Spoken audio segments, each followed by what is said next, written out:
আসসালামু আলাইকুম। এটিএন বাংলা গ্রামগঞ্জের খবরে সবাইকে স্বাগত জানাচ্ছি। আমি শান্তা ইসলাম। শুরুতেই বিআরবি কেবলস সংবাদ শিরোনাম। কিছুক্ষণের মধ্যেই নিজ নির্বাচনী এলাকা ঢাকা ১৭ আসনের বিআরবি মাঠে সমাবেশে যোগ দেবেন তারেক রহমান। রাজধানীতে এটি ধানের শীষের পক্ষে প্রথম আনুষ্ঠানিক প্রচারণা। কেউ ভোট দিতে ডাকাতির চেষ্টা করলে সম্মিলিতভাবে তা রুখে দেওয়ার আহ্বান জামায়াতের আমিরের।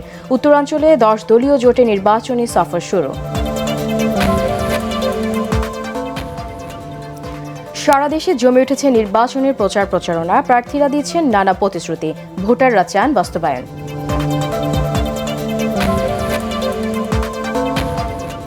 এবং গণভোটে হ্যাঁ জয়ী হলে স্বৈরাচার ফিরতে পারবে না, সাভারের প্রেস সচিব। ফ্যাসিবাদের সহযোগীরা গণভোটে হ্যাঁ এর বিরুদ্ধে মন্তব্য উপদেষ্টা আদিলুর রহমানের।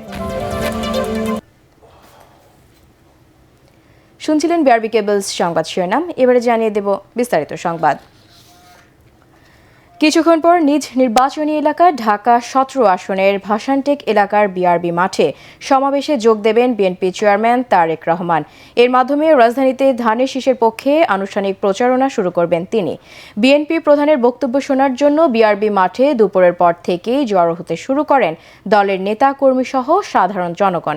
এর আগে বৃহস্পতিবার সিলেট বিভাগের ৩টি সহ ৭ জেলায় নির্বাচনী সমাবেশ শেষে শুক্রবার ভোরে ঢাকায় ফেরেন বিএনপি চেয়ারম্যান তারেক রহমান।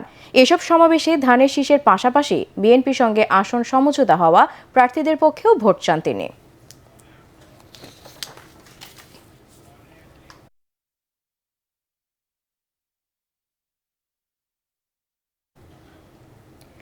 দর্শক, রাজধানীর ভাসানটেকে বিআরবি মাঠে বিএনপি চেয়ারম্যান তারেক রহমানের সমাবেশে আছেন আমাদের বিশেষ প্রতিনিধি মইনুল হাসান। আমরা সরাসরি চলে যাচ্ছি তার কাছে। মঈন, সমাবেশের সবশেষ পরিস্থিতি আমাদের জানান। তারেক রহমান কি সমাবেশে যোগ দিয়েছেন?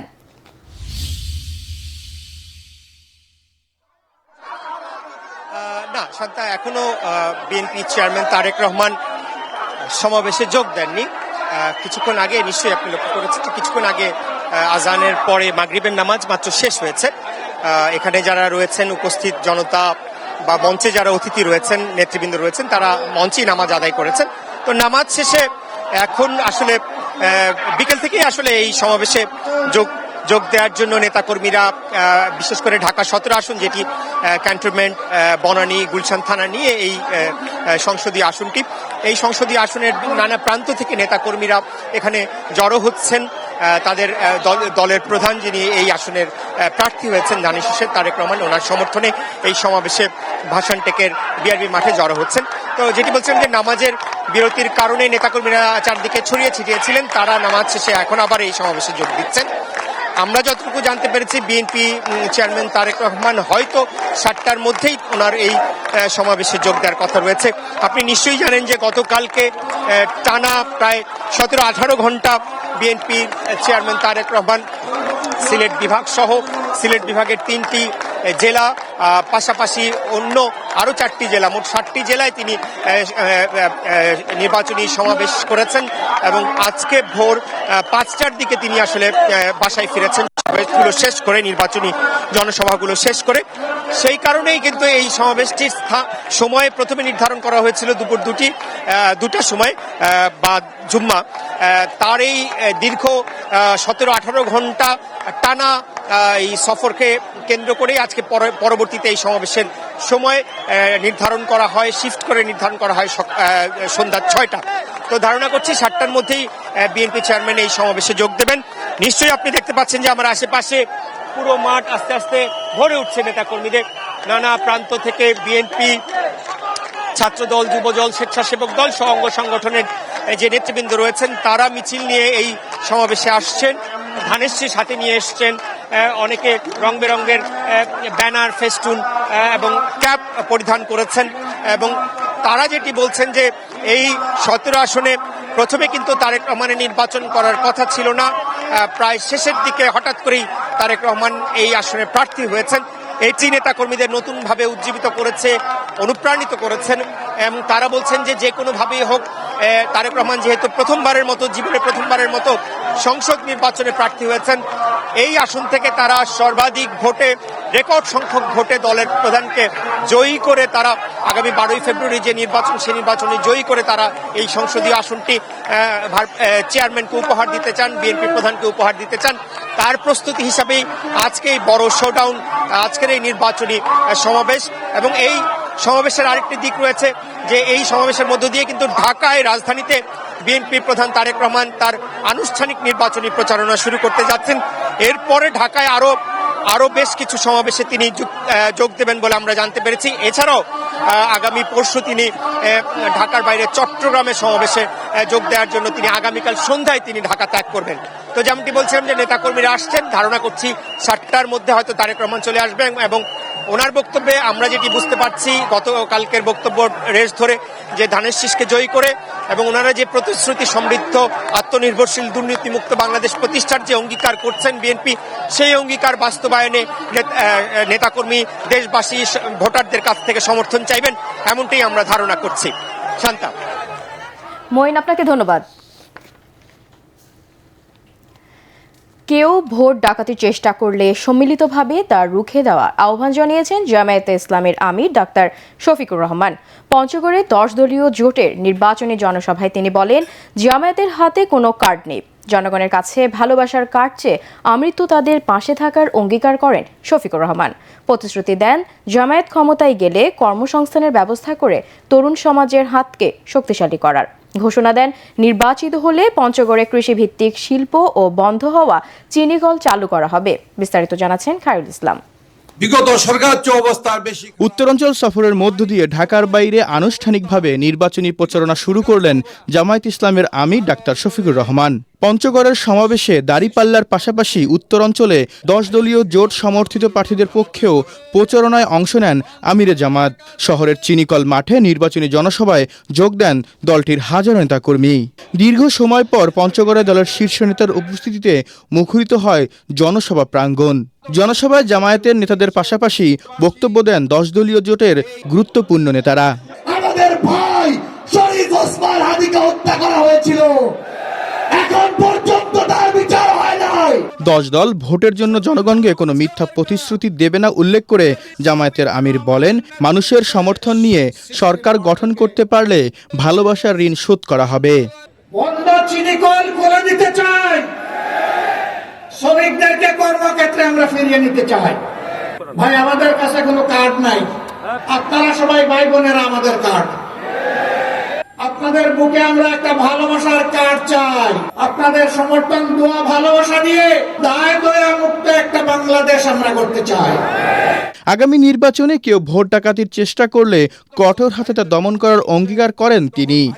আপনার ভোট কেউ যদি ডাকাতি করে নিতে আসে, তাহলে কি করবেন? রুখে দিতে হবে।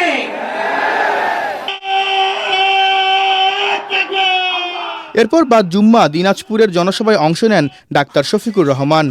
এ সময় তিনি বলেন, জামাত ক্ষমতায় গেলে বন্ধ হবে সব ধরনের অনিয়ম ও দুর্নীতি।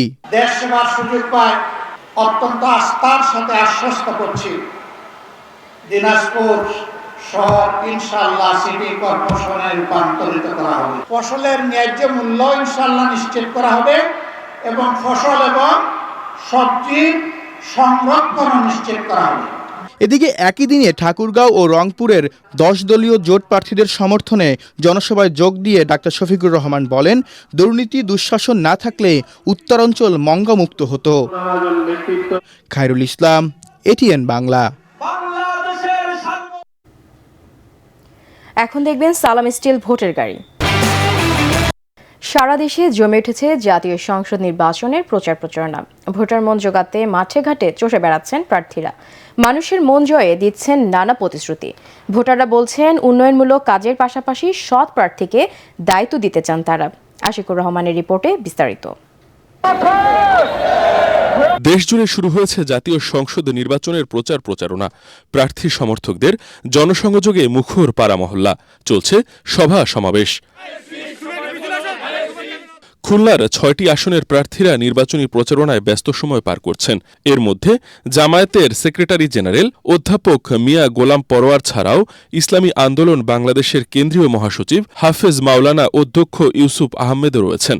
রয়েছেন বিএনপির কেন্দ্রীয় ছাত্র বিষয়ক সম্পাদক রফিকুল ইসলাম বকুল ও তথ্য বিষয়ক সম্পাদক আজিজুল বারী হেলাল। মানুষের কাছ থেকে আইডি কার্ড নিচ্ছে, ফোন নাম্বার নিচ্ছে। জামাত এই কাজটি করে নিজেদেরকে বিতর্কিত করছে। রাজনৈতিক নেতা হিসাবে কাজটা সৌজন্যতা, শিষ্টাচার বোধের সাথে এই কথাটা যায় না।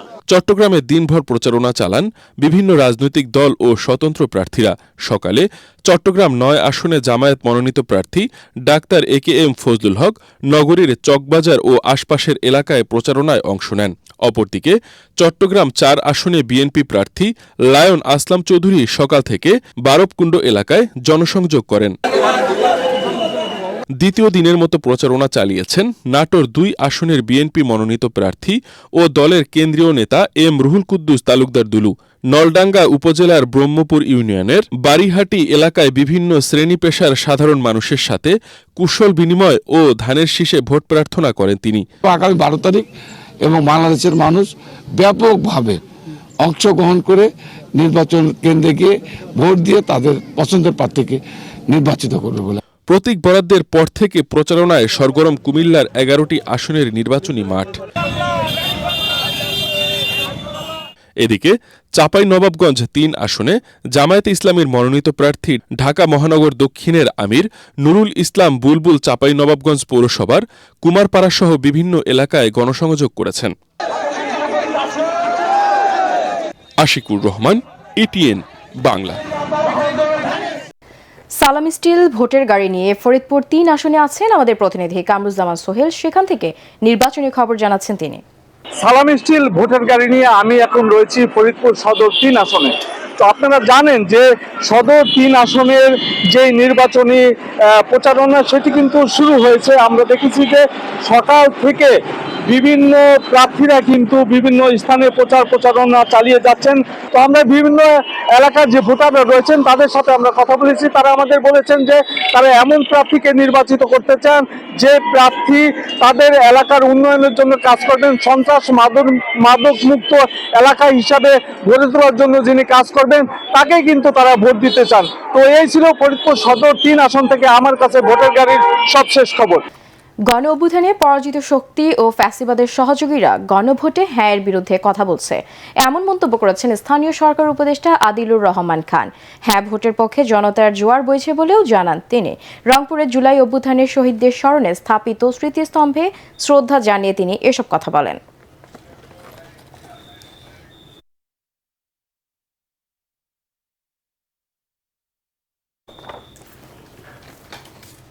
দর্শক, পরবর্তী সংবাদ দেখার আমন্ত্রণ জানিয়ে এখনকার মতো শেষ করছি। ATN বাংলার সংবাদ ইউটিউবে দেখতে ব্রাউজ করুন youtube/ATN বাংলা নিউজ।